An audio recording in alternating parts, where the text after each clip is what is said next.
Yang terhormat bapak-bapak, ibu-ibu, salam Pancasila.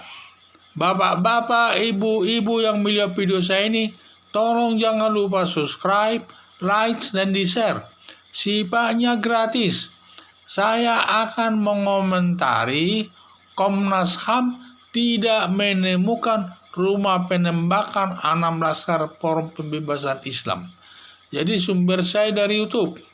Ada laporan Munarman pada saat adanya penembakan daripada di mana polisi melakukan penembakan atas pengawalan daripada Rizik Syihab atas 6 orang Laskar FP katanya ditembak polisi di jalan tol kilometer 50.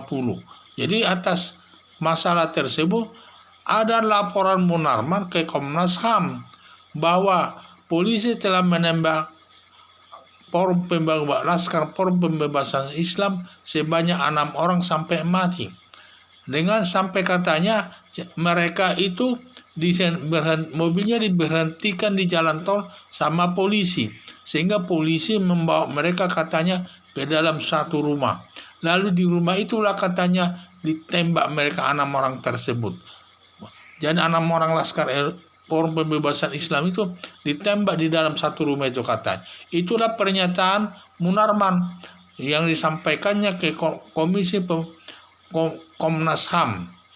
Jadi disitulah dia menyatakan sehingga laporannya tersebut tentu bersifat negatif karena laporan tersebut dia ingin membela daripada Forum Pembebasan Islam tersebut bahwa mereka telah mengalami korban 6 orang mati karena polisi menembaknya. Itulah laporannya kepada Komnas HAM.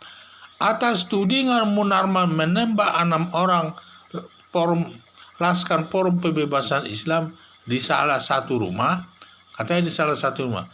Lalu Komnas HAM dari hasil penelitiannya, terus mereka melakukan penelitiannya itu atau pemeriksaannya sampai di lapangan, sampai kepada kilometer 50 di jalan tol tersebut, karena peristiwanya terjadi di sekitar itu.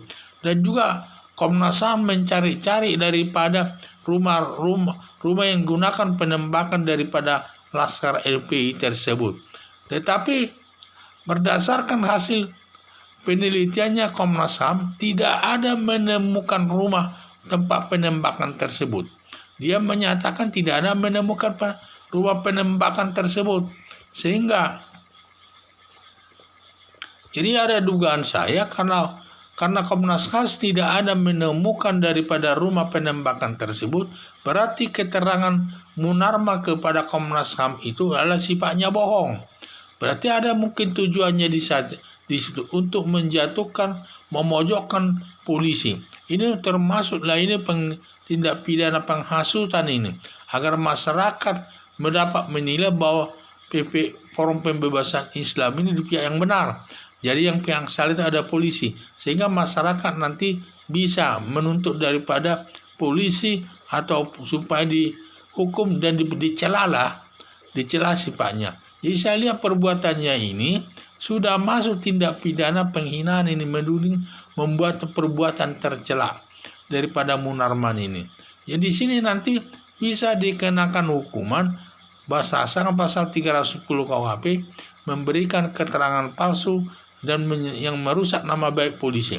Ancamannya sampai 9 bulan dan dapat diterapkan nanti Undang-Undang ITE karena semua informasinya itu sudah dimasukkan dalam YouTube dan seluruh masyarakat Indonesia sudah bisa melihatnya informasi tersebut, sehingga dapat dikenakan Undang-Undang ITE yang ancam hukumannya ini cukup berat, di atas 10 tahun itu. Jelas saya lihat tindakan Munarman ini karena dia sekretaris umum daripada Forum Pembebasan Islam, ingin dia seakan-akan tindakan daripada Forum Pembebasan Islam atau laskar-laskarnya itu sesuai dengan aturan hukum, ingin dia membela diri, sehingga padahal tindakannya sudah menyalahi aturan hukum, sehingga supaya dia terbebas daripada tudingan perbuatan hukum, maka mereka melaporkan masalah tersebut ke Komnas HAM agar Komnas HAM dapat melakukan pemeriksaan perkara tersebut di lapangan. Karena kalau dia melaporkannya ke polisi, memang sudah ditangani polisi. Dan polisi tentu tidak mau akan berpihak kepada Munarman. Makanya dia mencari Komnas HAM sebagai lembaga independen. Makanya dia melaporkan masalah tersebut kepada Komnas HAM. Agar Komnas HAM menemukan, dapat menerima apa yang dilaporkan Munarman kepada Komnas HAM.